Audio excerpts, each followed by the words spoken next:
மா இன்னைக்கு என்ன சமையல்னு பார்க்கலாமா? பார்க்கலாமாப்பா. அதுக்கு முன்னாடி நம்ம செல்ல பிள்ளை சால்வி சேனலை சப்ஸ்கிரைப் பண்ணுங்க, லைக் பண்ணுங்க, கமெண்ட் பண்ணுங்க, ஹைப் பண்ணுங்க, மறக்காம பண்ணுங்க ஹைப்பை. நானும் ஒரு வீடியோலயே உங்களுக்கு சொல்லி ஞாபகப்படுத்துறேன். சரி வாங்க வீடியோக்குள்ள போய் என்ன சமைச்சிருக்கோன்னு பார்த்துருவோமா? சரி, நீ அந்த சவுண்ட் கொடுத்துட்டே இருக்காம பாருங்க, அதை முதல்ல சொல்லிடுங்க பேசாம. என்னது? சரி, நம்ம சமைக்க முன்னாடி இந்த சால்வி கையில் இது முடமுடந்து மாம்பழம், இது மாங்காயா வந்து கொடுத்துருக்குறாங்க. பழுக்க வைக்கலாமா, வீட்டில் வச்சு நீங்கள் பழுக்க வைங்க. கீழ் வீட்டில் அம்மா இருக்காங்க, அவங்க கொடுத்தாங்க. ஒரு 10-12 இருக்கும் போல. ஆமாம்,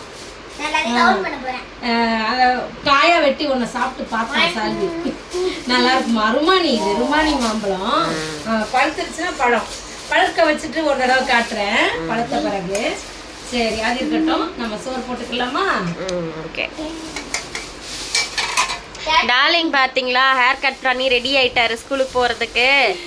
இவ்வளவு நாளா ஏமாத்திக்கிட்டு அந்த ஹேரை கட் பண்ணாம நைஸா தப்பிச்சிட்டு வந்தாரு அவரு. நல்ல தலை ஆட்டி ஆட்டி காட்டிட்டு இருப்பாரு அந்த முடிய வச்சுக்கிட்டு. மொட்டை போட்டேன் நான். அழகா இருக்கு, எனக்கு இப்பதான் பிடிச்சிருக்கு.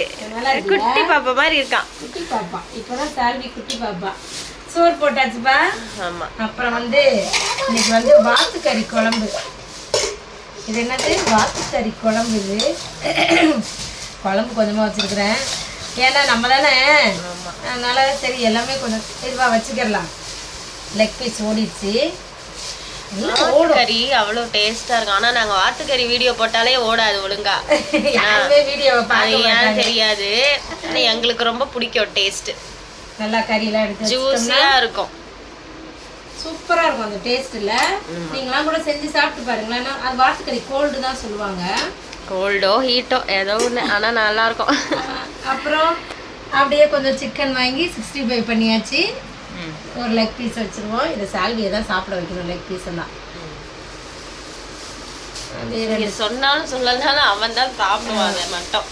அவ்வளோதான்.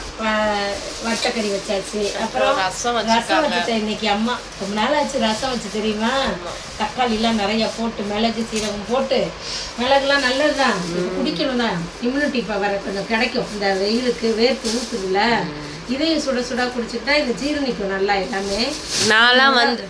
நான்லாம் வந்து தனியாக டம்ளரில் ஊற்றி அப்படி குடிச்சிருவேன். எனக்கு ரொம்ப பிடிக்கும். என்ன மாதிரி யாருன்னா குடிப்பீங்களான்னு கமெண்ட்ஸில் சொல்லுங்க. ஆமாம், ஊற்றி தான் குடிக்கும் சோஃபி எப்போவுமே, டம்ளரில் ஊற்றி. அப்புறம் மாம்பழம் இருக்குது, மாம்பழமும் அப்படியே ஒரு சைடு வச்சுக்கலாம். ஓகே, சூப்பராக இருக்குல்ல மாம்பழம். மாம்பழம்ட்டு சீசன் முடியல தான் வருத்தமாக ஆயிரும், ரொம்ப ஃபீலிங்ஸ் ஆயிரும். ஐயோ இனிமே கிடைக்காதே. சரி, அப்புறம் நாளைக்கு சால்வி ஸ்கூலுக்கு போவான். ட்ரை பண்ணுவோம், லஞ்ச் பாக்ஸ் வீடியோ போடுவோமா அப்படின்ட்டு ஷார்ட்ஸில். அப்படியே வந்துச்சுன்னா நீங்கள் பார்ப்பீங்க கண்டிப்பாக, நீங்கள் சொல்லிடுறோம். அவ்வளோதான். இன்றைக்கி நம்ம வீட்டு சமையல் இதுதான். இன்றைக்கி பிறந்த நாள் திருநாள் கொண்டாடுற எல்லாருக்கும் வாழ்த்துக்கள் சொல்கிறேன், ப்ரேயர் பண்ணிக்கிறேன். எல்லோரும் சந்தோஷமா இருங்க. நாளைக்கு என்ன சமையல் நம்ம அடுத்த வீடியோவில் பார்க்கலாம். பாய் பாய்.